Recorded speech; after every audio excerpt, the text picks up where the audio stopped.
ওয়া রাহমাতুল্লাহ। সম্মানিত রোজাদার ভাই ও বোনেরা, সকলের প্রতি আন্তরিক সালাম ও মোবারকবাদ। আল্লাহ তাআলা অসংখ্য শুকরিয়া যে আল্লাহ রাব্বুল আলামিন আমাদেরকে পবিত্র মাহে রমজানের তৌফিক দান করেছেন। দরুদ ও সালাম বর্ষিত সেই মানবতার মুক্তির দেশেরই জনাবে মুহাম্মদ রাসূলুল্লাহ, সকলে বলছি সাল্লাল্লাহু আলাইহি ওয়াসাল্লাম। সম্মানিত হাজিরিন, মাসনুন দোয়াগুলো লিখে রাখুন, নিজে আমল করুন, অন্যকে আমল করার জন্য আহ্বান করুন।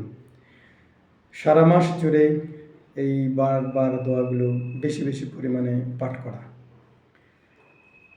আজ প্রতি ওয়াক্ত ফরজ নামাজের পরে অতিরিক্ত আজগার, তাসবিহ, তাহলিল পাঠ করা এবং উল্লেখিত দোয়াটি বারবার তেলাওয়াত করা।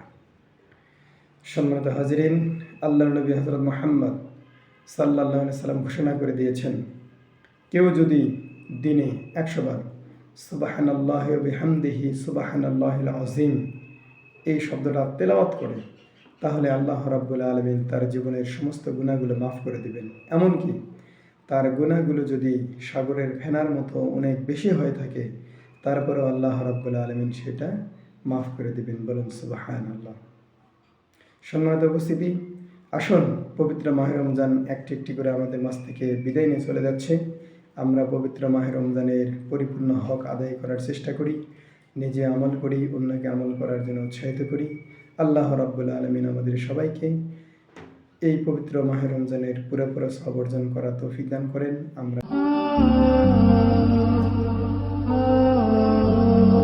আল ইকরা টিভি।